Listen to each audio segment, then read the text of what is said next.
예, 지금부터는 신라 유적에 대한 고고학적인 조사와 뭐 연구, 뭐 그렇게 이제 얘기를 했습니다만 실제 연구 얘기는 가급적 줄이기로 하고 신라 유적들이 어떻게 그동안 발굴조사되어 왔고 그런 것들이 어떻게 개발되어 왔는가라는 그런 얘기들을 한번 해보도록 하겠습니다. 예, 한국의 고고학적인 유적들이 근대적인 방법으로 이 조사되기 시작하고 발굴되고 했던 것은 일제강점기부터입니다. 예, 그 1910년에 한일 병합이 잘 아시는 것처럼 이루어져서 일제강점기가 시작된다만 실제로 19세기 말 1800년대 말부터 일본에서 그때는 뭐 고고학자가 따로 있었던 것은 아닙니다만 어쨌든 방문한 사례가 있습니다.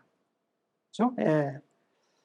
그리고 1910년이 되기 전 1905년, 6년 이 무렵에는 뭐 노골적으로 일본에서 그야말로 이 고고학적인 연구나 조사를 할 수 있는 요원들이 파견이 됩니다.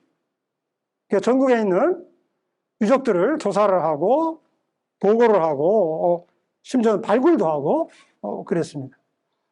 하지만 이 본격적인 그리고 체계적인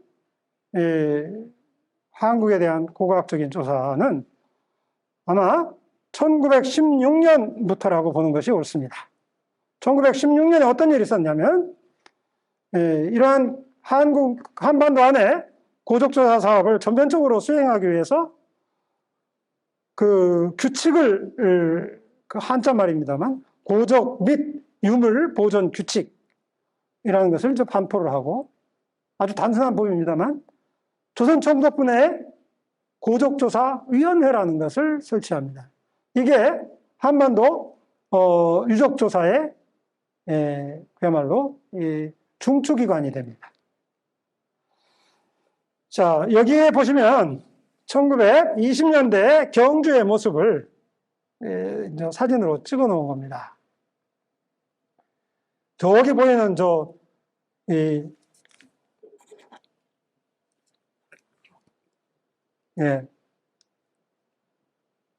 이게 이제 아마 황남대총이라는 이 발굴됐습니다. 1970년대 말에.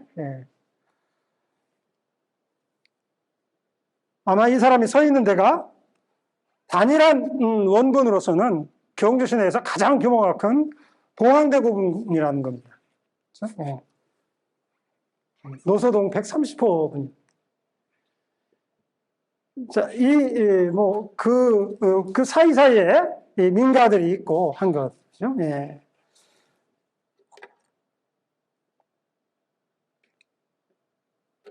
최초의 신라 고분의 발굴 조사는 기록상으로 1906년 신라 고분에 대한 최초의 조사가 이만희시 류라고 하는 사람에 의해서 황남리 이 고분 한 개가 발굴됩니다. 이 황남리 남청이라는 것인데요. 사진 몇 장밖에 안 남아 있습니다. 어떻게 발굴됐고 거기서 뭐가 나왔는지 기록이 전혀 없습니다. 그렇죠? 예. 그리고 한일 병합 이전에 1909년에도 몇 군데 신라 고분이 발굴된 사례가 있습니다. 그러다가 사실은 신라 고분이라는 것은 발굴하기가 어려운 고분입니다. 그 당시 일본인 그 고고학자들이 발굴을 할 때 어떻게 하느냐? 일단 자기네들이 생각하기에 무덤의 입구라고 하는 데를 찾아가지고 먼저 봉분을 한 4분의 1쯤 걷어냅니다. 그러면 석곽의 그 뚜껑이나 매장시설 뚜껑이죠. 아니면 석실의 입구 같은 것들을 이제 나오게 되죠. 그러면 그걸 저 뚫고 들어가는 거죠. 그죠? 그런 방식의 발굴이었어요. 그런데 신라의 적성목각분이라는 왕릉은 발굴해서 들어가면 돌무더기가 나옵니다. 어디가 입구인지, 어디를 파고 들어가야 되는지 알 수가 없는 거죠. 돌을 걷어내면 자꾸 무너져 내려가지고 안 되는 거죠. 왜냐하면 신라의 왕릉이라는 것은 뭐 나중에 설명드리겠습니다만 나무 같은 궤짝을 짜서, 큰 궤짝을 짜서 그 안에 관을 놓고 부장품을 놓고 그 위로 엄청난 두께로 돌로 먼저 봉석을 합니다. 그 같은 봉석을 한 다음에 다시 그 위에 거대한 봉토를 입히는 것이죠. 그 봉토를 파고 들어가면 파고 들어가면 만나는 게 봉석입니다. 매장시설이 아니고요. 당연히 신라 고분을 발굴했던 초기 고고학자들은 절대 유물층에는 도달할 수가 없었던 거예요. 포기하고 포기를 했어요. 그러다가 1921년에 뭐 집을 개축하고 하는 어떤 그런 그 공사를 하다가 우연히 봉분 하나를 헐게 되는데 그것이 바로 금관청입니다. 고고학자가 직접 조사한 것이 아니라 유물의 태반이 이미 들려져 나왔어요. 그래서 아마 그때 당시에 그 경찰서와 같은데 유물이 보관되어 있었다고 합니다. 그것이 바로 1921년에 발굴되었던 금관청의 발굴이라고 해요. 최초의 유물이 노출됩니다.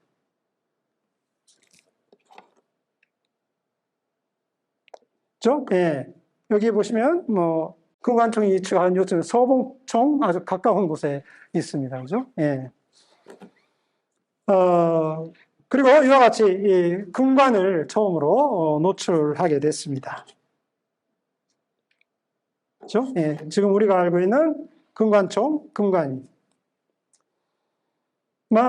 이 황금색의 그 대단한 그런 뭐랄까요, 압도하는 어떤 그런 금관 장식에 이 빛이 고곡을 이렇게 주렁주렁 넣은 정말 그 화려함의 극치를 보여주는 6세기 초의 유물입니다. 그러다 보니까 일제강점기에 일본인 학자들도 신라 고분에 대해서 그야말로 눈독을 들이기 시작합니다. 이제는 대체로 어디까지 파고 들어가야 유물을 찾을 수 있다 하는 것을 이제 알게 된 거예요. 그 우연히 노출된 금관청 덕분에. 그래서 그 다음부터는 발굴이 봉토를 한 4분의 1만 제거해서 입구를 찾는 것이 아니라 한 반 이상은 드러내야 된다 하는 것을 알게 됩니다. 그러고 난 다음에 반 이상을 드러내고 난 다음에 무조건 돌을 다 걷어내야 유물층에 도달한다라는 사실도 알게 됩니다. 그래서 처음으로 공과학적으로 유물 제대로 발굴했다는 얘기는 못합니다. 하지만 어쨌든 유물층에 도달한 것이 바로 금룡총 발굴이었습니다. 금룡총은 아주 작은 고문이에요. 아마 작은 고문이니까 손을 댔을 것 같아요. 예, 큰 고문은 엄두도 안 날 거고, 예. 그 당시 인력과 조직으로는 도저히 손댈 수 없는 거고, 예, 가장 작은 고문 중에 하나를 저렇게 선택을 해서 집 사이에 있죠. 예, 이렇게 발굴을 했습니다. 그렇죠? 예, 작은 고문이었지만 여기에서도 엄청난 양의 유물이 나오고 역시 금관이 나왔어요. 그렇죠? 예, 물론 금관의 크기도 작습니다. 그래서 아마 이 금룡총의 주인공은 성인이 아니라 아이였을 것이다 이렇게 얘기를 합니다. 그렇죠? 예. 일제강점기 금관총 보고서에는 고분이 구조가 어땠다는 말이 없어요. 근데 옆에 보시면 이 금룡총 보고서에는 신라 고분이 이렇게 생겼을 것이다 라고 이런 도면이 나오기 시작합니다. 그렇죠? 예, 이렇게 돌로 쌓고 그 안에 나무 개짝이 이렇게 있을 것이다 이렇게 추측을 하게 된 겁니다. 예. 2015년에 금관총이 재발굴됐습니다. 국립중앙박물관에서 이 금관, 과거 일제강점기에 제대로 발굴하지 못한 그와 같은 발굴들을 구조를 어차피 파괴된 고분이고 구조를 명확히 파악해야 되겠다. 이런 생각에서 재발굴 계획을 세웠어요. 그래서 제일 먼저 금관총을 발굴을 했습니다. 그리고 이어서 서봉총을 또 발굴을 했습니다. 금룡총도 이제 재발굴했습니다. 이렇게 지금 그래서 새로운 보고서가 나왔는데 그 당시 고각적인 조사가 좀 부실하죠. 그러다 보니까 남겨놓은 유물도 좀 있어요. 그 중에 대표적인 칼집 끝에 이렇게 이사지왕이라고 하는 명문 대도가 나왔습니다. 그죠? 이렇게 그 날카로운 끝으로 이렇게 그 칼집 부속구에 금속에다가 새겨놓은 이사지왕이라고 새겨놓은 글자가 나왔습니다.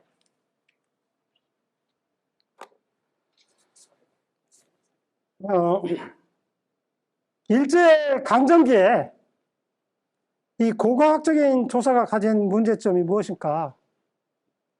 그렇죠? 예. 사실은 1910년에 고족조사위원회를 결성을 하고 한국에 있는 문화유적들을 조직적으로 조사하겠다는 계획을 내세운 그 나름대로의 이유가 있습니다. 예. 그 이유의 근거에는 뭔가 조선 통치의 역사적인 근거를 만든다 하는 것이죠. 예. 잘 알다시피 일본 서기에는 신공왕후기에 신라의 어떤 정벌기사가 나오죠. 예. 그것과 관련된 증거들을 찾으리라는 기대감을 당시에 고고학자들이 안 가질 수가 없는 겁니다. 그렇죠? 예. 무엇보다도 또 문제가 되는 것은 구실조사입니다. 물론 초창기 발굴이지만 황남리 남촌이라는 것을 제가 아까 처음에 소개를 했습니다만 최초의 조사였다. 그렇죠? 예. 이 발굴을 하루 만에 끝냈는지 이틀 만에 끝냈는지도 모릅니다. 이 사람 이만희 유라고 하는 사람이 1905년도에는 이 사람이 학부학생이었어요. 예. 학부학생을 여기다가 이제 파견하는 거예요. 아무리 이제 사람이 없어도 그렇죠. 예. 뭐 아무리 큰 고분도 신라 가야의 고분도 고분 하나 파는데 일주일이면 끝입니다. 예. 그 이상 하는 경우가 거의 없습니다. 물론 그 당시에 관행화된 발굴이고 뭐 그렇다고 하지만 대단히 그래서 부실한 조사를 통해서 유적을 파괴한 셈이라 이렇게 말할 수가 있습니다. 다음에 일본 관학자들의 권위적인 조사 행태죠. 예. 나름대로 그들 나름대로 총독부를 위하여 이 조직적인 방식으로 이와 같은 문화재 조사를 했어요. 그러다 보니까 자연스럽게 한국 사람들의 참여가 배제됐다 이렇게도 얘기할 수 있습니다만 그야말로 철저히 배제됐어요. 예. 가갖고 저 발굴할 때 물 떠주고 그런 심부름하는 사람은 있을지 모르지만 실제로 조사에 참여해서 이름을 남긴 사람은 아무도 없습니다. 그렇죠? 한국 사람 고고학자로 키운다거나 뭐 이런 생각 전혀 없죠. 그렇죠? 예. 그 다음에 무엇보다도 이 당시에 일제강점기에 이 고고학적인 조사는 99% 거의 99%가 고분 발굴이었습니다. 그럼 왜 고분 발굴을 하느냐? 역사의 어떤 증거물을 수집하기 위한 목적도 있다고 할 수 있지만 실은 유물에 대한 그들의 어떤 관심이죠. 발굴하는 목적이 유물을 수습하는 거였습니다. 당시에. 그래서 고분이 어떻게 축소되었나? 이런 거는 관심이 없는 거죠. 유물을 꺼내기 위한 것이 발굴이었기 때문에. 그리고 이 발굴한 유물들을 이제 연구자들이 이제 연구해서 논문도 쓰고 학술 자료로 활용하기도 합니다. 주로 그와 같은 학술적인 내용들은 일본에서 발간되는 그런 학보에 게재가 되기 마련이고, 그렇죠? 예. 해외로 일본으로 또 상당히 많은 유물들이 또 나가기도 하고요. 이거는 어떤 그런 문화재들의 현지에 보관한다 해야 되는 그런 원칙을 크게 이제 훼손하는 그런 행태라고 할 수가 있습니다. 예. 그렇지만 이와 같은 발굴을 하고 나름대로 뭐 이렇게 정비도 하고 좀 그런 것도 있고 또 박물관을 세워서 이거를 전시도 합니다. 뭐 그 당시 뭐 관광 안내나 저와 같은 엽서의 형태로 이제 관광 안내를 한다거나 하는 이런 책자에 저런 그 경주 박물관의 모습이 이렇게 보여지고 있습니다만 이 뭔가 그 묘한 대비죠. 예. 과거의 어떤 문화는 뭐 찬란할지 모르지만 지금은 쇠락해 있는 그런 조선의 어떤 풍경들을 수학여행이나 또는 그때 뭐 자기네 나라를 내지라고 했으니까 거기 있는 사람들이 와서 이제 보게 함으로써 뭔가 그와 같은 식민지화된 조선의 모습을 이렇게 구경시키기 위해서 그와 같은 유물들을 적절히 활용했다고 생각을 합니다. 지난 시간에 일제강점기의 고고학적인 조사에 대해서 말씀을 드렸는데 해방이 되고 나서 제가 일제강점기 고고학을 얘기하면서 한국 사람은 어떤 고고학적인 유적의 조사도 참여하지 못했다라는 말씀을 드렸습니다. 실제로 해방이 되고 나니까 한국에는 고고학적인 조사를 할 수 있는 사람, 말하자면 고고학을 하는 사람 자체가 한 사람도 없었어요. 북한에는 조금 있었는데, 예. 그러다 보니까 이 국립박물관이라는 것이 이제 그때 만들어지고 해방 직후에 뭔가 이 활동을 하려고 하니까 할 수 있는 게 형편이 못 됐죠. 그죠? 예. 아마 그래서 국립박물관 초창기에 뭐 일본 고고학자가 좀 도와줬다는 얘기가 있습니다. 예. 말하자면 이 국립박물관이 만들어지고 이 고고학적인 활동을 하는데 역시 그 고고학적인 활동의 타겟이 뭐냐? 결국은 일제강점기에 계속 해왔던 고분 발굴이에요. 그것도 신라 고분 발굴이에요. 그렇죠? 예. 국립박물관이 아마 최초로 조사했던 유적이 해방되고 나서 이 호우총 그리고 은영총이라고 하는 두 개의 고분을 발굴한 것이었을 겁니다. 그죠? 예. 지금 이것은 호우총을 발굴한 모습이고 이 두 개의 고분은 아주 나란히 봉분이 거의 맞대어 있는 서로 구분도 안 되는 상태의 두 개의 고분이었습니다.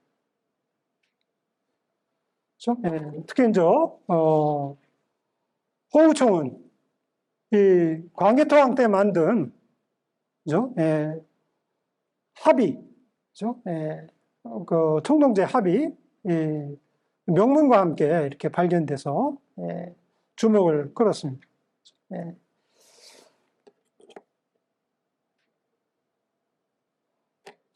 예. 해방 직후에 이 경주 일원의 이 고분조사라는 거죠. 예.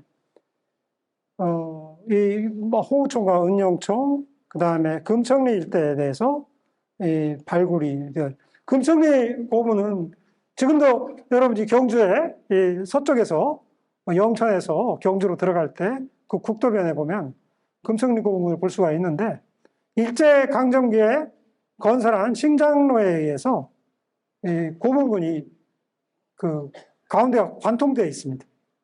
그때 이제 많은 유구들이 이제 파괴되고 수습되었던 적이 있었어요. 그렇죠? 예. 해방 직후에서 1960년대 중반까지 그렇죠? 예, 한 20년 가까운 기간 동안에 우리나라의 고고학적인 활동은 거의 국립박물관이 해왔습니다. 그러다가 1960년대 후반부터 대학교에서 고고학을 에 대해서 관심을 많이 갖고 있는 그러한 역사 연구자들이 이제 고고학적인 조사를 시작하게 됩니다. 그래서 이제 대학박물관들이 이제 발굴을 하게 되는데, 경주의 고문들도 이와 같이 대학박물관에서 하기 시작하게 됩니다.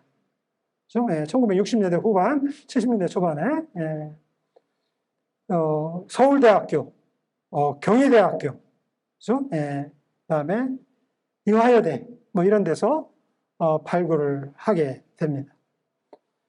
아주 예외적인 경우입니다만 경주 외곽에서 당시 공사로 인해서 발굴을 했던 사례들도 있습니다. 그렇죠?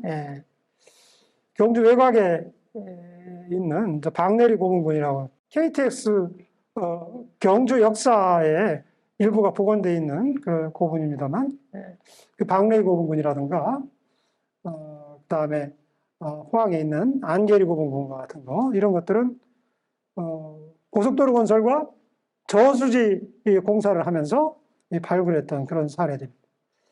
이와 같이 이제 초보적인 그런 그 해방 직후에 한국 사람들이 어떤 손에 의해서 발굴을 하다가 1962년도에 문화재 보호법이라고 하는 법안이 통과가 됩니다. 그렇죠? 우리나라에서는 그동안 사실 그 이전 그 자유당 정권 때는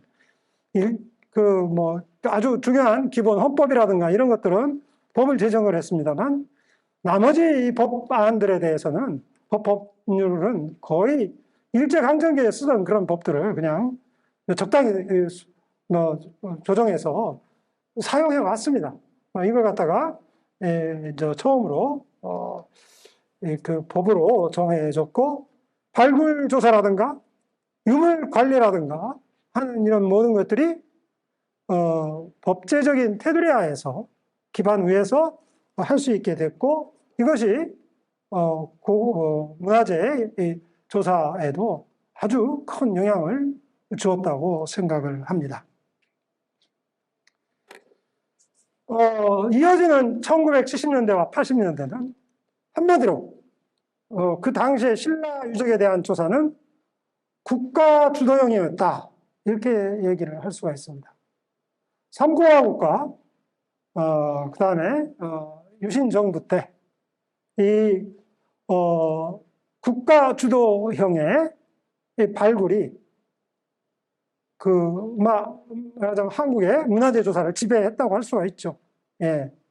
다른 성격의 발굴들은 그에 비하면 상당히 미미한 수준이었다, 이렇게 할 수가 있는데, 이때의 문화재 조사가 그 초점이 이 경주 지역에 맞추어졌다, 이렇게 할 수가 있습니다.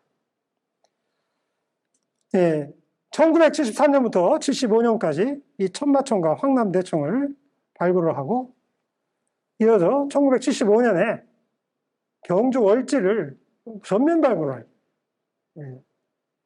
사실 그거는 말하자면 그 월지와 같은 그러한 유적, 안압지라고도 많이 알려져 있습니다만, 그야말로 고고학자한테는 보물창고와 같은 그런 유적이었는데, 그냥 신속하게 그 호안에 퇴적된 그러한 유물들을 그냥 마구 파낸 그와 같은 발굴을 했습니다. 그다음에 1976년부터 79년까지 이어진 황룡사지 발굴과 같은 것들이 이 당시 그야말로 국가적인 예산으로, 국가적인 규모로 발굴했던 유적이라고 할 수가 있습니다. 이러한 조사는 특히 경주 지역의 조사는 철저하게 학술적인 목적이라기보다는 관광도시 경주를 건설하기 위한 말하자면 사전조사 내지 그런 조사라고 할 수가 있습니다.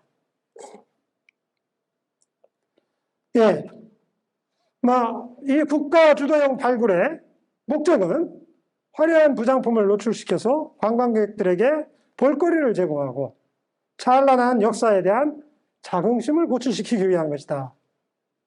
이렇게 얘기할 수가 있습니다. 그리고 이 시대의 문화재 조사에, 유적 조사의 안에 성격을 단적으로 알 수 있는 것이 국토 종합, 그러니까 고고학적인 발굴이라는 것이 국토 종합 계획과 경주시 관광 종합 개발 계획의 하위 사업이에요. 그렇죠? 네. 그래서 유적이 대규모로 발굴되었고, 이를 통해서 학계의 능력이 크게 늘어난 것은 있습니다만, 실제로 그 당시에 이 발굴이라는 것은 대부분 무리한 작업이었고, 우리가 배우고 알고 챙긴 것보다는 잃어버린 게 더 많은 조사였다. 이렇게 얘기를 할 수가 있습니다. 네, 유명한 천마총을 해체하는 모습입니다. 그렇죠? 네. 그 당시 이 두 개의 고분을 한국 고고학자들이 손으로 발굴을 했는데, 실제로 여기에서 발굴 경험이 아주 풍부한 전문 고고학자는 없습니다. 한 사람도 그 팀에 없었어요. 예, 제대로 이런 큰 고분을 발굴했던 경험을 가진 학자들은. 예. 누가 이 발굴을 총지휘했는가?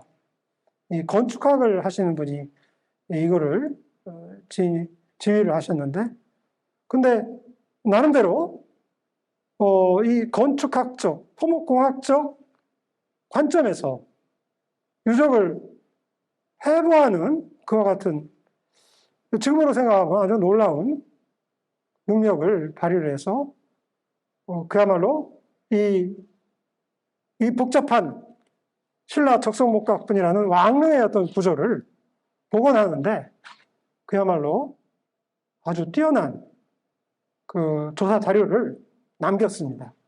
그렇죠? 예. 이건 개인의 능력이라고 볼 수밖에 없는 그런 일이었다. 이렇게 생각이 됩니다. 예, 천마총을 해체하는 모습입니다. 예. 이와 같은 유적의 어떤 경험과 연구 자료가 뒤에 한국 고고학의 어떤 발전에 끼친 영향은 지대하다고 할 수가 있습니다. 사실 이 발굴 이전과 이후는 연구의 어떤 내용이나 수준이 크게 달라지는 것도 사실입니다. 그리고 처음으로 일제강점기에 어설프게 한 그와 같은 조사가 아니라 세계적으로 유적을 물론 고분의 규모가 대단합니다만 해체하는데 한 2년 이상 걸렸습니다. 그렇죠? 예. 신라 무덤을 이해하는, 체계적으로 이해할 수 있게 되었다는 것이죠. 그렇죠? 예. 예. 실제로, 사진에 보시면 아시겠습니다만, 누구신지 아시죠? 예. 대통령이 자주 현장을 방문해서 브리핑을 했다고 합니다. 왜 이걸 국가적인 관심사로 발굴을 했을까? 지금이라면 상상할 수 없는 건데, 아마 여기에는 다른 어떤 목적도 있을 겁니다. 그 당시 남북 대결이 어떤 치열하게 남북 대결을 하는 그런 상황에서 이념적인 어떤 우위를 차지하고 민족 중흥을 이룬 어떤 체제의 역사적인 정당성을 확보하기 위해서 이런 작업을 했다. 사실 이와 거의 비슷한 시기에 평양 지역에 있는 고구려 유적들이 대규모로 조사되고 정비되는 것과도 일맥상통하는 점이 있다. 이렇게 생각이 됩니다. 아무튼 이 당시에 보시는 것 같이 제3공화국, 4공화국이 경주지구의 유적 발굴을 이렇게 저 위에 있는 사진은 월지를 발굴하는 모습이고요. 옆에는 황남대총을 발굴하는 모습입니다. 그다음에 그 옆에는 황룡사지를 발굴한 모습인데 그 유명한 황룡사 구층 목탑의 기초를 드러낸 모습이라고 할 수가 있습니다. 좌측에 있는 그 사진은 보면 발굴조사하는 모습이고 그 옆에는 그 이후에 유적을 정비해 놓은 모습입니다. 그렇죠? 예. 이렇게 유적을 발굴하고 저런 모습으로 복원을 한다는 것. 그런데 아쉽게도 이 절차와 과정이 좀 너무 조급했어요. 네. 10년 동안 해야 될 일을 몇 년 안에 해치웠다는 거죠. 이것이 이제 가장 치명적인 약점이라고 얘기할 수 있습니다. 대체로 국가 주도형, 지금은 경주문화재연구소라는 기관이 그 사업을 이어가고 있습니다만, 경주 권역의 유적 정비를 위한 발굴 조사는 대략 한 3단계로 구분이 됩니다. 예. 1단계는 제가 앞서 말씀드린 것처럼 1973년에 천마총의 발굴로부터 시작한 1985년도까지의 천마총, 황남대총, 그리고 대농원 지구를 전면 짜투리고 고분도구를 발굴해서 대농원을 건설하는 그 사업과 그다음에 월지와 황룡사지 조사가 1단계의 사업이라고 할 수가 있습니다. 2단계의 사업은 1986년부터 2007년까지 월성 주변에 대한 해자 발굴과 그 해자 북쪽에 있는 건물지를 발굴해서 신라 왕경의 어떤 핵심 지역의 유적들을 이제 노출하는 작업. 그 다음에 황룡사지 동편에 왕경 유적 그 일부를 전면 조사하는 작업. 그 다음에 중요한 역사 기록에 있지만 지금은 흔적만 남아있는 폐사지들을 하나씩 발굴해서 정리하는 작업. 이게 이제 제2단계의 사업. 네, 제3단계의 사업은 2007년에 시작해서 현재까지 이르는 겁니다.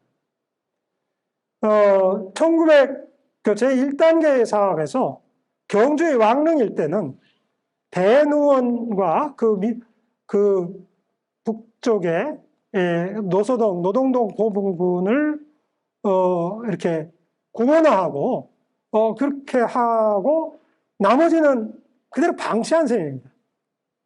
그래서 그 이후에도 그 지역은 계속적으로 민가가 들어서고 물론 집을 지을 때 발굴은 다 했겠습니다만 아무튼 그대로 개발에 이제 방치된 그런 상태였는데 2007년도에 그 일대가 그 동네 이름이 쪽샘입니다. 그죠? 예. 그 쪽샘 지구 일대를 완전 철거하고 전면 발굴 조사하고 큰 봉토분들은 봉분을 복원한다 하는 것이 제3단계 사업의 가장 핵심적인 사업이에요. 그 다음에 월성 그 주변에 대한 발굴, 월성과 그 주변에 대한 발굴. 그동안에 월성은 그 내부는 발굴하지 않았어요. 하지만 그 월성 일대를 그 내부 발굴을 본격적으로 착수하고 성벽도 절개해보고 하는 그런 작업을 합니다. 그 다음에 문무왕 때 그 월성 그 북쪽에 새로운 궁궐을 짓습니다. 그게 이제 동궁인데 그 동궁을 전면 이제 발굴 조사하는 것. 이것이 제3단계의 사업이라고 할 수가 있습니다. 제2단계 이러저러한 사업들입니다. 그죠? 월성 북편에 건물지라든가 이런 것들을 이제 조사하고 하고 해자들을 노출시키는 점, 북쪽 해자를 노출시키는 작업, 이런 작업들이 이제 2단계의 자원. 자, 2단계의 작업 중에서 제가 생각하기로 가장 중요한 업적이 이 경주의 왕경의 한 구역, 그걸 방이라고 부릅니다만, 말하자면 도로망에 의해서 경주 왕경 자체가 전부 다 구획되어 있었어요. 도로와 남북도로와 동서도로로 의해서 구획되어 있는 하나의 동네 전체가 노출이 된 거죠. 하나의 방이 노출. 황룡사지 동편에서 이게 조사가 됐습니다. 자, 이 도면은 후지시마 가이지로라고 하는 사람이 일제강점기에 그 당시에 조선에 그 지적도를 만들면서 아주 재밌는데 착안을 했어요. 결국은 통일신라 시대에 도로가 있고, 그 다음에 도로의 측국, 그러니까 또랑이 있고 배수구가 있고 그런 시설물들에 의해서 경주 시내가 갈라졌다면 뒤에 농경지도 그렇게 구분되어 있지 않겠느냐. 지적 자체가 그렇게 나누어져 있지 않겠는가 하는 그런 아이디어를 갖게 된 거죠. 그래서 그 당시의 지적들을 찢어 모아가지고 경주 왕경이라는 것을 이런 식이었을 것이다 라고 복원을 한 겁니다. 그죠? 예. 근데 뭐 거기에 따르면 바로 이 부분에 위치하는 이게 황룡사지고 바로 황룡사지 동편에 이 방을 여기 사진에 보시는 것처럼 완전 노출된 거죠. 그 당시에 귀족들의 뭐 주택가와 같은 그와 같은 데입니다만 이런 것들이 하나 완전히 노출된 상태로 나왔습니다. 네. 제3단계 사업은 지금 진행 중인데 뭐 간단히 제가 보여드리도록 하겠습니다. 네. 이게 이제 1973년도 사진입니다. 천마총 발굴하기 직전에 아마 사진을 한번 찍은 것 같아요. 이런 각도라면 거의 항공사 그러니까 뭔가 뭐라든 간에 높은 데서 굉장히 높은 데서 찍은 것 같아요. 그죠? 예. 그야말로 고분과 고분 사이에 이렇게 집들이 이렇게 있습니다. 특히 여기에 이제 대농원 일대입니다. 예, 천마총을 지금 발굴하고 있네. 예. 황남 대총은 뭐 위에 약간 뭐 어떻게 뭐 트렌치어 같은 것을 넣고 그랬던 모양입니다. 그걸 발굴하고 난 다음에 저렇게 대농원 지구를 구역을 했어요. 담장을 쌓고 일부 고분은 저렇게 해서 보호가 됐지만 그 주변은 완전 주택가가 된 거예요. 그죠? 예. 뭔가 잘못된 공원 조성 사업이라고 얘기를 할 수가 있습니다. 바로 이 지점이 쪽샘 동네입니다. 그죠? 예. 이렇게 쪽샘 지역에 고분이 있을 거다 생각되는 부분들을 집들을 다 매입을 해서 철거를 했습니다. 여기서 지금 저렇게 일부 지역을 발굴하게 되었습니다. 안압지, 월지라고 하는 거죠. 예. 동공의 일종의 궁원지입니다. 예. 그리고 그 동쪽 편에 이와 같은 궁궐지들이 이렇게 있습니다. 지금 이걸 발굴한 예. 예. 뭔가 석축하는 그런 석재라든가, 그죠? 예. 뭐 기초석 이런 것들이 다 다듬어지고 뭔가 궁궐의 모습은 뭔가 다른 모습을 보여주고 있습니다. 예. 다음에 월성 발굴입니다. 월성 발굴은 이 위에 있는 이 사진이 이제 그 해자를 발굴하겠다 하고서 이게 월성이고요. 예, 반월성이고 여기에 반월성 아랫자락에 있는 해자입니다. 그렇죠? 예, 해자를 이렇게 구획해서 이제 조사를 하겠다는 것이고 그다음에 그 밑에 있는 도면은 물리탐사 GPR이라고 하는 일종의 그 땅속 지하에 있는 그 석축들을 찾아내는 돌무더기들을 찾아내는 그와 같은 탐사 장비가 있습니다. 그와 같은 탐사 장비의 신호를 가지고 재구성하는 겁니다. 뭐 보시다시피 이렇게 빨갛게 된 것들은 이상 신호가 잡힌 것들이고 그것들은 아마 여기에 석축 요구가 분명히 있다라는 것을 말해 준다고 할 수가 있습니다. 이 데이터를 기반으로 해서 월성 유적에 대한 전면적인 조사를 시작하게 됩니다. 그래서 D죽 A, B, C, D죽으로 나눠서 현재 발굴이 전면 시작된 데는 제가 알기로는 C지구입니다. 네, C지구 일대를 이제 조사를 해보니까 문제가 생겼어요. 뭐냐?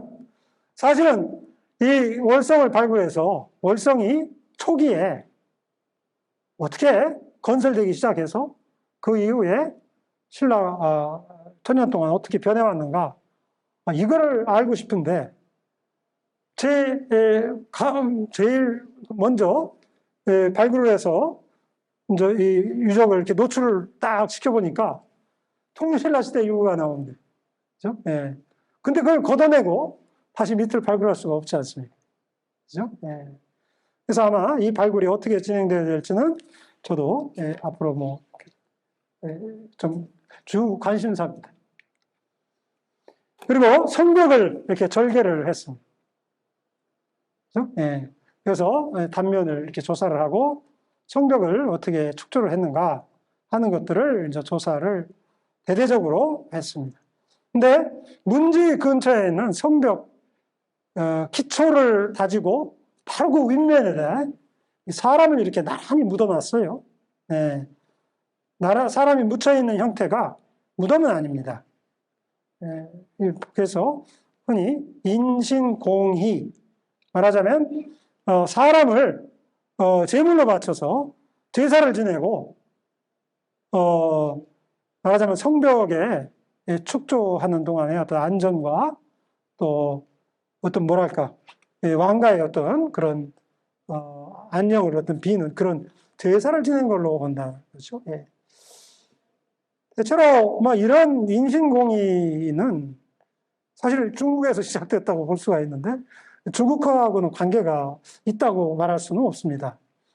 왜냐하면 저 중국에서는 이와 같은 인신공의가 용산시대, 예, 화상시대 그 이전에 용산시대에서 상나라 때까지 번성하다가 뭐 잘 아는 것처럼 주대에 예제가 개편되고 난 다음에 이와 같은 원시적이고 좀 잔인한 것 같은 인신공의는 이제 폐지가 되죠. 예.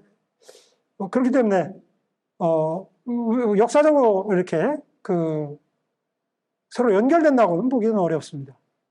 하지만 뭔가 이런 의례를 지내고 그 효과를 보려고 하는 어떤 의례를 지내는 사람들의 생각은 공통점이 있다고 할 수가 있어요. 그죠? 예. 성문학과 같은 그런 공개된 장소에서 이와 같은 제사를 지냄으로 해서 사람들의 어떤 관심을 끌고 또 어떤 왕권의 어떤 그런 뭐랄까 권위를 높이는 그와 같은 퍼포먼스는 로서 이런 인신공의를 했다고 할 수가 있습니다. 네. 다음에 이제 해자와 건물지들을 발굴을 했습니다. 아까 제가 말씀드린 것처럼 시지구에 저와 같이 통일신라 시대 요구들이 나오고 있으니까 뭐 이걸 걷어내고 그 밑에 있는 층을 발굴하기가 아주 곤란하게 되었습니다. 그죠? 예. 이 해자의 이 토층이 해자에 퇴적된 유물들을 자세히 살펴보니까 일단은 경주 월성의 토성을 축조하는 축조층 제일 아래층하고 해자에서 나오고 있는 유물들 중에 가장 아래층에 있는 유물들을 자세히 검토를 해보니까 신라가 월성을 축조해서 그것이 궁성이 된 거는 그렇게 오래된 게 아닌 것 같습니다. 일러야 한 4세기 후반 정도에 이 신라가 월성을 축조했다 이렇게 얘기를 할 수가 있습니다. 4세기 후반이라면 마리깐 시대가 시작되던 바로 그 무렵입니다. 그렇죠? 네.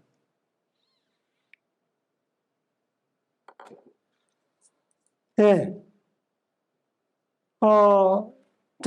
지금 제가 말씀을 드린 유적에 대한 신라 유적에 대한 조사는 전부 다 경주에 있는 유적들입니다. 신라의 도읍지의 유적들에 대한 조사고 모두 국가주도형의 조사를 소개했습니다. 하지만 신라는 분명 중앙이 있으면 지방이 있어야 되는 것이고 그러면 지방의 마리깐 시대에 제 지역의 소국들을 통합한 정권이 마리깐 시대의 신라 정권이라고 우리가 생각한다면 이 소국들의 존재도 중요한 것이 아니겠습니까? 그죠? 예. 그래서 이와 같은 소국들은 또 지자체에서 해당 유적들을 또 조사하고 발굴하고 또 그거를 토대로 해서 박물관을 건립하는 그러한 사업들이 꾸준히 추진되어 왔습니다. 특히 신라 계통의 유물들, 신라 계통의 토기, 뭔가 신라와 유사한 고분의 어떤 구조를 가진 그와 같은 고분, 이런 것들이 축적되는, 말하자면 지방 소국의 이 고총 고분들이 있는 지역이 의성, 선산, 대구, 경산, 구산, 양산 이런 데, 창녕도 신라권역이라고 보통 많은 고고학자들이 주장을 합니다. 그죠? 예. 그리고 이런 것이 이제 고분군이 발굴되고 뒤이어 이 박물관 건립이 돼서 거기에서 박물관의 지역 정체성을 살린 그와 같은 지역 박물관, 이런 것들을 만드는 것이 1990년대부터 꾸준히 이어져 왔습니다. 예, 이거는 의성의 금성산 고분군이라는 데입니다. 저기 보이시는 저 산이 금성산입니다. 산 모양이 아주 독특하게 생겼죠. 예, 왜냐하면 저게 화산이 폭발해서 생긴 산이라 그렇습니다. 우리나라에 화산이 폭발해서 생긴 산이 많지 않습니다. 그렇죠? 예. 아무튼 저 의성 벌에 저와 같은 굉장히 고분군이 넓습니다. 또 뭐 면적이 넓다 보니까 고분과 고분 사이에 간격도 드문딱 있어요. 예. 어쨌든 이 넓은 지역의 고분군들이 이제 정비가 돼서 거기에 지금 박물관 터를 지금 닦고 있는 그런 장면인가 봅니다만, 예. 여기에 이제 의성 박물관을 세우고 그 박물관 이름을 뭐라고 하냐? 조문국 박물관이랍니다. 삼국사기에 조문국이 있다는 기록이 있거든요. 그죠? 예. 그것은 마리깐 시대의 지역 소국의 이름이었습니다. 신라가 아니고 조문국이다, 이렇게 지역 주민들은 불러주기를 더 좋아하고, 여기 전설에 나오는 조선시대 때 이제 그 얘기가 처음 나왔습니다만, 조문국의 경덕왕이라는 인물이 그 조선시대 기록에 있어요. 예. 그래서 거기에 이제 비도 세우고 여기서 제사도 지내고 그럽니다. 그죠? 예. 창녕은 그 영남 권역에서 신라 가약 권역에서 가장 먼저 지방박물관을 건립한 지자체입니다. 제 기억으로는 1994년도에 세웠어요. 여기에 신라의 이제 고총고분군들이 이제 일제강점기부터 발굴됐습니다. 그렇죠? 예. 그래서 뭐 엄청난 양의 유물이 나오고 그랬습니다만, 최근에 사실 뭐 많은 고고학자들이 창녕은 신라 계통의 유물들이 많이 나와서 신라다 이렇게 얘기를 해왔습니다만, 최근에 주민들은 창녕이 비화가야이고 싶다라는 의견을 냅니다. 지역단체들이 우리는 비화가야다 이렇게 얘기를 하는 것이죠. 네. 만약 신라의 지방고분군 혹은 그걸 뭐 신라가 단정적으로 우리가 얘기하기 참 어렵습니다만, 그런 것들이 이제 조사되고 했을 때 그것이 과연 신라인가 가야인가, 신라와 가야의 어떤 특징이라는 것은 여러 가지 차원의 차이가 있어요.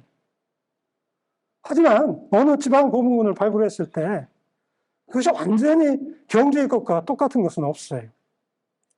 그렇죠? 경주적인 특징을 가지면서도 약간은 또 좀 가야적인 특징이 보이는 것도 많이 있다는 겁니다. 고분군을 한번 볼까요? 경주는 완전히 평지에다가 왕릉들을 만듭니다. 가야의 고분군은 저렇게 구름을 따라서 일렬로 쫙 왕릉들을 배치하는 게 하나의 아주 중요한 특징이에요. 그 다음에 가야의 토기들은 가야 양식 토기가 있어요. 대체로 그릇에 굽다리가 그죠? 예, 이렇게 곡선을 지우고 구멍을 뚫었는데 아래 위가 나란히 뚫었죠. 그죠? 예, 이런 것들이 이제 가야 양식이라고 보통 얘기를 합니다. 근데 신라는 굽다리가 통이 넓고 아래 위로 엇갈리게 구멍을 뚫는다고 하죠. 예. 토기로 보면은 뭐 구분은 됩니다. 하지만 이렇게 신라 양식의 토기가 나온다고 해서 과연 그게 신라냐?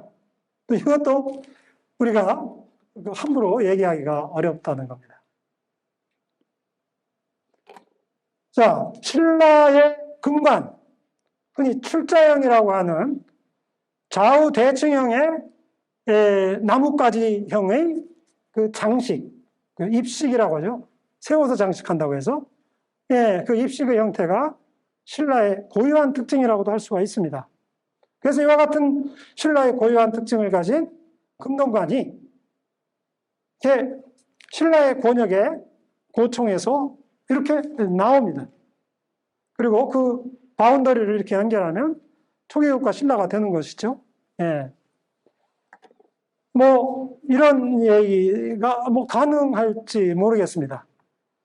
하지만 이거는 어찌 보면 중앙과 지방의 어떤 관계, 이게 신라의 지배 어떤 전체적인 정치 체제 안에 어느 정도 포함됐다는 것이지, 이 소국이 독립성이 완전히 잃고 그 신라의 세력 안에 포함됐다, 이렇게 단정적으로 말하기는 어렵다는 거예요.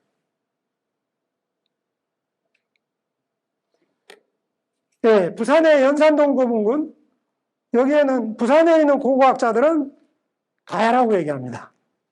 가야이고 싶어 합니다. 그러나 토기는 전부 다 신라 토기고, 5세기대. 예. 그리고 고문을 발굴해 보면 신라의 일자형 주부각식 구조가 그대로 나옵니다. 그런데 고분이 입지하고 있는 양상, 이거는 신라적이 아니에요. 완전히 가야적인 배치를 보이고 있습니다. 자, 어쨌든 과연 신라의 어떤 범주를 정한다는 것이 어떤 것인가, 이 지자체의 발굴을 통해서 여실히 드러납니다. 1990년대 들어서 우리나라도 이제 국토 개발이 1980년대부터 사실 본격화됐죠. 근데 경제적인 어떤 그런 그 문화 사업에 대한 경제적인 뒷받침, 이런 것들은 아마 1990년대쯤 돼야 눈을 뜨기 시작했다고 저는 생각을 합니다. 예. 1990년대에 들어서서 이 구제 발굴 조사라는 것이 급증하게 됩니다. 이건 무슨 얘기냐면, 과거에는 고속도로를 낸다, 그러면 발굴 거의 안 합니다. 예를 들어서 경부고속도로 내는데 경주 근처에 있는 박내리 고분군 하나 발굴했어요. 예를 들어 1970년대 곧 낸 고속도로 중에 뭐죠? 예, 구마고속도로라는 게 있어요. 이거 내는데 발굴 창녕 개성고분군 딱 하나 했습니다. 그만큼 이게 안 되는 거죠. 구제 발굴, 문화재가 그 공사구간에 포함되더라도 그냥 뚫고 지나가는 거예요. 근데 더 이상 1990년대에 들어면 그러지 않습니다. 그러니 발굴이 얼마나 많이 늘어나겠어요. 그죠? 그래서 전국에서는 이러한 발굴 수요에 감당하기 위해서, 수요를 감당하기 위해서 문화재 조사 전문기관이라는 것을 만듭니다. 그러면서 발굴들이 엄청나게 늘어나는 거죠. 예. 여기 이 실선으로 가다가 이제 보이는 요 노선이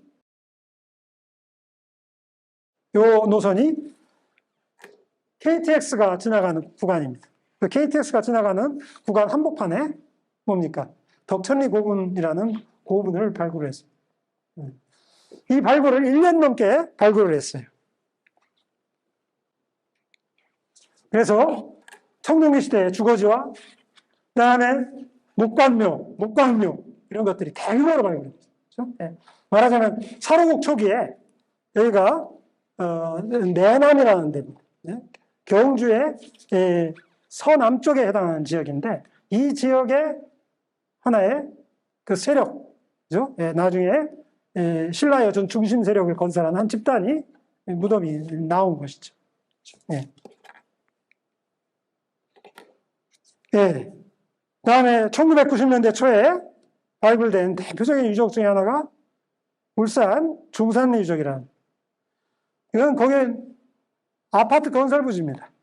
아파트 건설 부지에 이제 대규모로 이제 유적이 있다는 것을 확인을 하고, 이거는 이 발굴은 아까 그 발굴은 무언가 이 제도화가 되기 난 뒤에 이루어진 구제 발굴이고, 울산 중산리 유적과 같은 발굴은 그와 같은 제도화가 되기 이전의 일입니다. 그야말로 공사를 하는 사람과 발굴하는 사람이 전쟁하는 것처럼 그렇게 발굴을 해야 되고, 문화재 조사 자체가 국가로나 지자체로나 거의 보호받지 못하던 시대였습니다. 사실 제가 발굴했습니다. 예, 아마 제가 여기 와서 신라에 대해서 얘기하는 것도 이 발굴을 통해서 신라를 공부할 수 있게 돼서 그랬을지도 모르겠습니다. 아무튼 아파트를 건설하기 위해서 이렇게 세우는 비계 저 밑으로 이게 유적이 있는 상황이에요. 그냥 전쟁터죠. 아무튼 이 발굴을 통해서 약 한 1000여 개가 넘는 발굴을 하게 되는데, 무덤을 발굴하게 되는데, 그동안 사실 경주에서 이루어졌던 모든 발굴들은 시대가 어느 시대에는 그 시대에 해당하는 유적이 하나도 없었어요. 예를 들어서 그 당시에 이색이 없어요. 곱은 없습니다. 4세기 곱은 없습니다. 이렇게 뻥뻥 뚫리다 보니까 신라 고문이 어떻게 발전해 왔는지 전체적인 체계를 찾을 수가 없어요. 근데 이 유적에서 1000여 개의 무덤을 발굴하다 보니까 거기에 적어도 2세기 한 중엽부터 7세기 때까지 고문이 쭉 나온 겁니다. 그래서 이와 같은 그 조사를 통해서 신라 고문이 특히 북각분이 어떻게 북광묘로부터 발전을 해서 신라의 왕릉의 그와 같은 적성목각분이 되었는가 하는 것을 밝혀낼 수가 있었던 거죠. 예. 자, 이와 같은 1990년대, 이와 같은 30년 전입니다만, 이러한 발굴을 통해서 신라 고고학의 어떤 쟁점들도 크게 바뀌게 됩니다. 예를 들어서, 1990년대 이전에는 신라 고문이 어떻게 기원했느냐, 이런 논의를 참 많이 했어요. 그래서, 고문을 보니까 저기 파지르크에 있는 철기시대 스키타이인들의 그 무덤하고 비슷하다. 그러면서 북방 기원설을 이렇게 주장을 하기도 했습니다. 요즘은 더 이상 이와 같은 뭐라 할까요? 좀 이렇게 구체성이 결여된 그와 같은 논의를 더 이상 하지 않게 된 것도 하나의 중요한 수학이다. 이렇게 얘기할 수가 있겠습니다. 하지만 이 경주 지역이 개발된다는 것은 참으로 안타까운 일입니다. 지금 경주 시내 경주시내에 개발된 범위가 과거에 통일신라 시대에 경주의 범위보다 아직 적습니다. 그건 뭐냐면 그만큼 경주 시내 전체, 그러니까 통일신라 시대 경주의 제가 정확하게 범위를 얘기를 할 수는 없습니다만 한 3분의 2 정도까지 개발이 됐다는 거예요. 그 얘기는 무엇이겠습니까? 그만큼 왕경을, 신라 시대 수도를 파괴했다는 뜻입니다. 이거 도로를 내기 위해서 말이죠. 그 성건동, 그죠? 예, 북천 강변 일대입니다. 예. 그 도로를 하기 위해서 발굴을 했는데 건물지가 크게 4개가 나오고 그 건물지 밑에 뭐가 나오냐면 8세기대 때 저렇게 큰 항아리, 대형 항아리가 한 50여 개가 나란히 있어요. 뭐 옛날에 뭐 양조장이었던지, 네, 물론 분석을 더 해보면 잘 알 수가 있겠습니다만 이거 그대로 없어졌습니다. 도로 냈죠. 예. 자, 이게 1950년대 미군이 찍은 항공사진이에요. 그 옆에가 위성사진이에요. 이 경주 시내가 어떻습니까? 저 위가 북천이고 이게 서천입니다. 삼각형 모양이 이제 경주이고 그 북천 위쪽이 또 경주 북부인데 지금 어때요? 완전히 다 빽빽하게 개발됐지 않습니까? 북천 저 북쪽까지. 그죠? 네. 자, 그 1990년대까지 경주 시내 이곳저곳을 구제 발굴하면서 도로가 발견이 됐어요. 그런 도로들을 남북으로 이렇게 연결해 갖고 그 당시에 도로망이 어떻게 생겼나를 알면 그 당시에 경주 왕경이 어떻게 구획되었나를 알 수가 있는 거예요. 그래서 그러한 복원도를 그린 사람이 여기 보면 이제 이현석이라는 양반인데 이 양반처럼 도면을 하나 남겼습니다. 그죠? 예. 요건 그 옆에는 제가 그렸습니다만 1930년대 경주 지도 위에다가 그거를 그대로 한번 집어넣어 봤어요. 그랬더니 신라 왕경이 저 모양으로 나왔습니다. 저렇게. 예. 그러니까 말하자면 주변에 이 산지를 제외하고선 다 수도권으로 개발된 거예요. 그죠? 예. 최근에 서쪽으로 통하는 길목을 따라서 좀 가면은, 거기에 건천 일대에도 통일신라 시대 마치, 이게 위성도시가 같은 것들이 또 발굴이 됐거든요. 자, 그런 상황이에요. 근데 그동안에 이제 구제 발굴을 통해서 북천 위쪽, 여기에 신라 초기에 큰 제철소가 있었습니다. 마을이 있었고, 무덤도 있었어요. 그리고 그 옆에는, 그 강변을 따라서 그렇게 있었고, 그 옆에는 통일신라 시대에 수도가 확장이 돼서, 도읍이 확장이 돼서 신도시가 만들어졌어요. 이것들이 이제 위가 이제 용해로, 제철소의 용해로고, 아래가 도시 건물집, 그죠? 예. 통일신라 시대 건물집. 이 유적들이 아파트를 짓는다고 다 없어진 거예요. 이렇게 경주는 말하자면 아주 선택적으로 환경을 보호했습니다. 개발에 계속 내주고 선택적으로 환경을 보존했다고 할 수 있죠. 경주에서 국가적인 주도로 해가서 발굴하고 보존하고 정비하는 구간은 바로 월성이라는 왕성, 그리고 그 앞에 지배자의 왕릉군, 이거를 중심으로 해서 철저하게 보존되고 정비될 뿐이지, 황룡사지까지 그 나머지 지역은 그야말로 개발에 내주고 있다. 대단히 선택적인 보존이다. 이렇게 평가할 수밖에 없습니다. 마지막으로 경주를 중심으로 한 왕경의 개발에 대해서 얘기를 하겠습니다.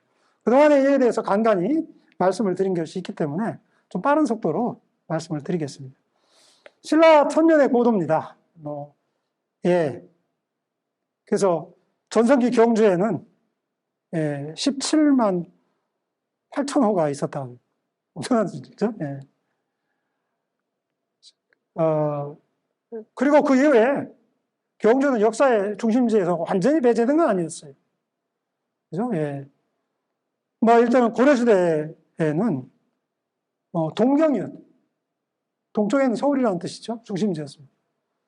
선조 때, 그, 경상 가명을 옮기기 전까지, 좌도 가명이 설치되어 있었습니다. 중심지였죠. 예. 그리고 경주는, 어쨌든, 유네스코에 등재된 세계유산이 4개나 있어요. 그죠? 예.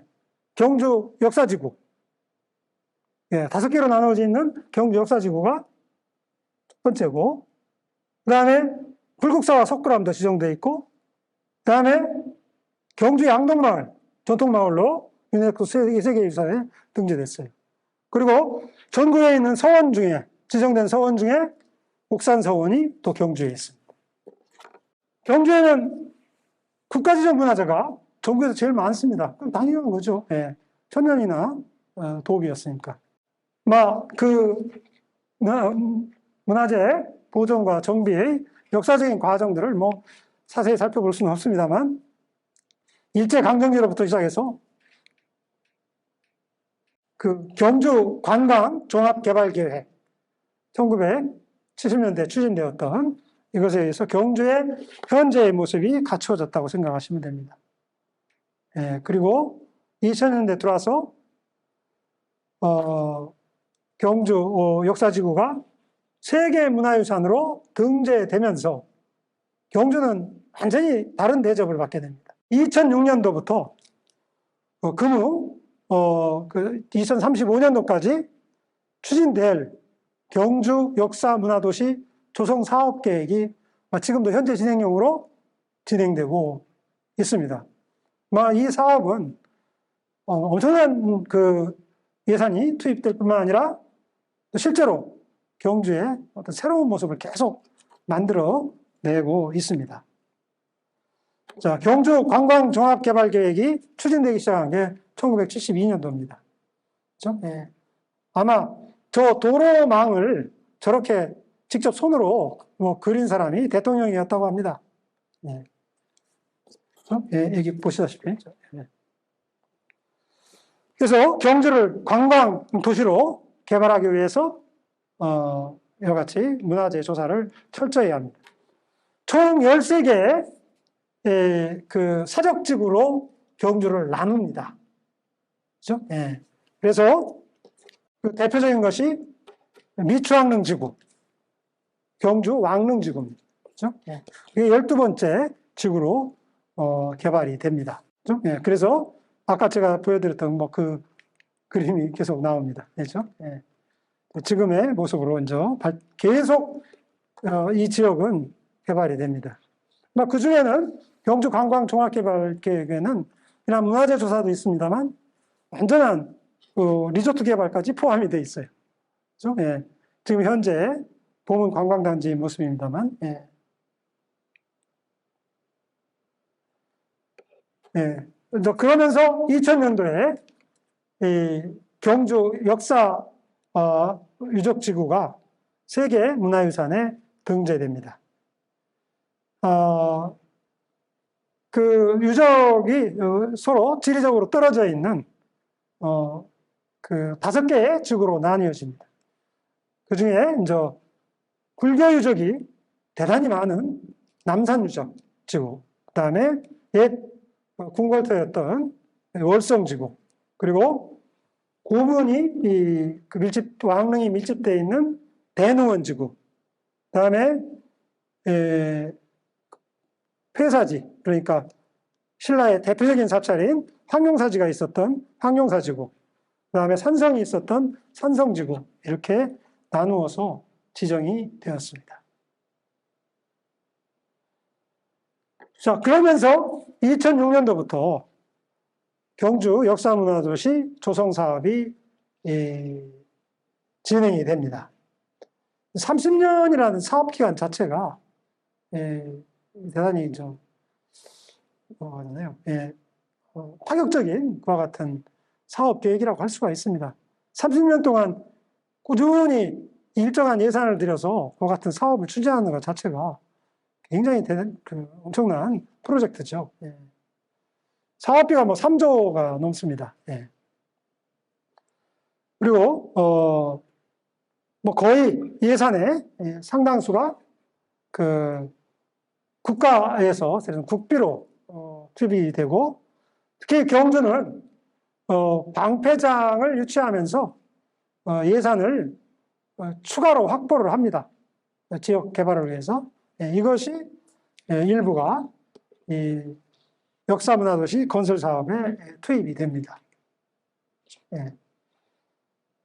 말하자면 이 역사문화도시 조성 사업이라는 것은 단순한 유적을 조사하고 그것을 원상태로 복원하는 그런 작업은 아닙니다. 그것과 관련된 또 다른 어떤 문화적인 콘텐츠들을 개발을 해내고, 그리고 그와 같은 것을, 그러한 주제를 가지고서 그 지역을 개발하는 사업이 있습니다.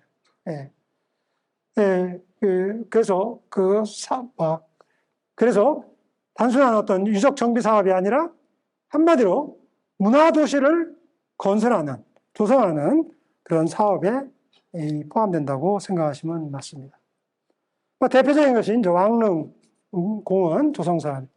지금 꾸준히 이 지역의 조경이라든가 뭐 이런 것들을 더해가면서 조금씩 이 사업을 확장하면서 결국은 마스터 플랜에 따르면 이러한 쪽샘지구를 포함한 대농원을 포함한 전체를 왕릉 고분공원으로 조성하겠다라는 것이 이제 하나의 목표라고 할 수가 있습니다. 그죠? 예. 그래서 뭐 조경이나 이런 것들도 엄청나게 신경을 써서 이제 하고 있습니다.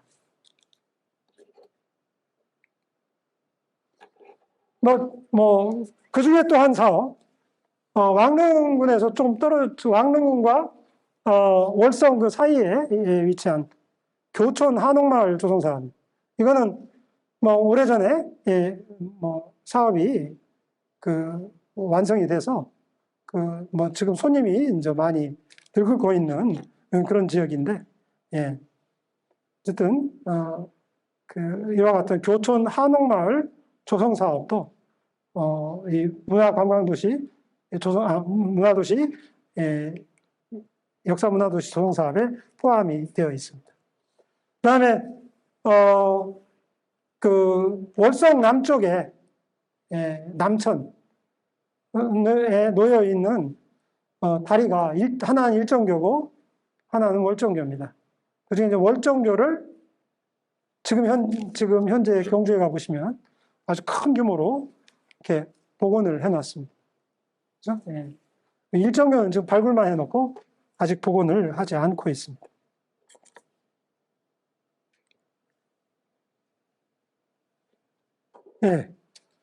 자, 이런 역사문화도시 조성 사업이 이렇게 진행되는 가운데 경주는 또 한번 고도 보존 육성 사업에 이제 포함이 됩니다. 처음에 이제 고도 지정이라는 것은 어찌 보면 개발을 제한하는 그런 지정이었다고 할 수가 있습니다. 그렇죠? 하지만 이렇게 보존만 하는 것이 맞느냐 해서 결국 이제 고도는 그 보존과 그다음에 개발을 동시에 이제 진행하는 그렇게 바뀌었습니다. 그래서 2004년 고도 보존에 관한 특별법이 하나의 개발을 제한하는 법이라면 2011년에 고도 보존 및 지원에 관한 특별법은 고도를 육성하는 사업으로 이제까지 포함을 하게 됩니다. 경주는 이 지역에 이제 전국에 세 개의 고도가 이제 지정이 되는데, 경주, 그 다음에 부여, 그다음에 익산 이렇게 지정이 되죠. 그 중에 한 지역으로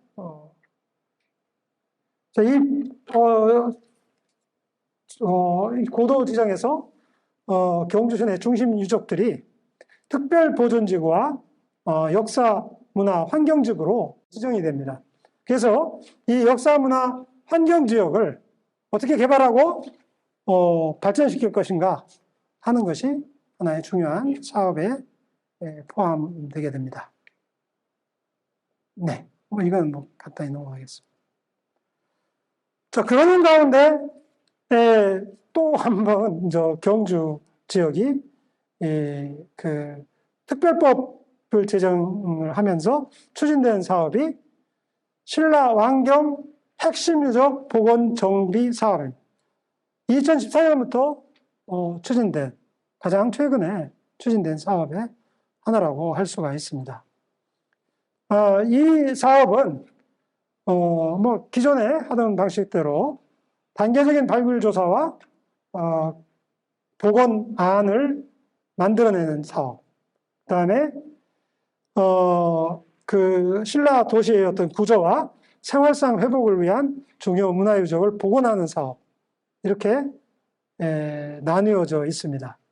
그래서 신라 그 월성과 그 앞에 대농원지구 그 일대를 중심으로 해서 핵심 유적지에 대한 체계적인 복원 정비 사업이 지금 진행되고 있습니다.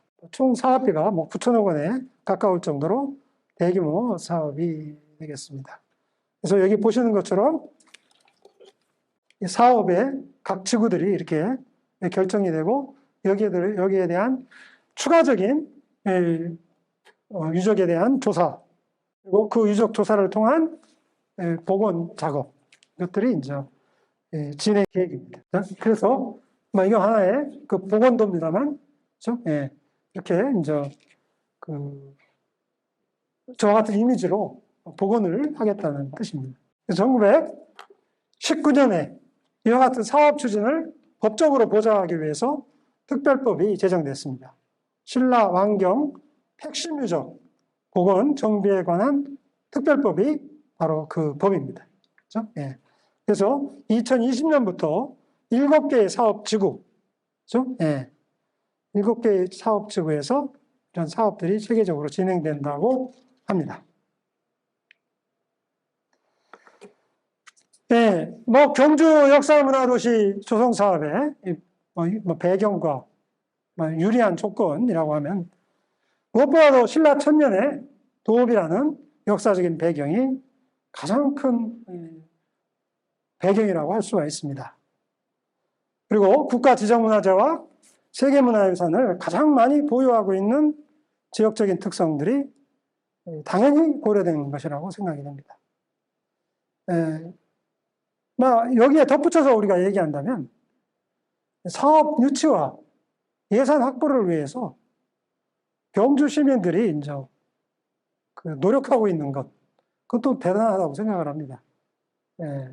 말하자면 경주 시민들은 이런 점에 대해서 당연히 자부심을 갖고 있습니다. 이와 같은 사업들을 민간 차원에서 많이 지원하고 그렇게 하는 것을 저는 자주 목격했습니다. 그래서 그러면서 동시에 문화관광도동 도시 조성을 위한 오랜 역사와 제도적, 행정적인 지원과 뒷받침,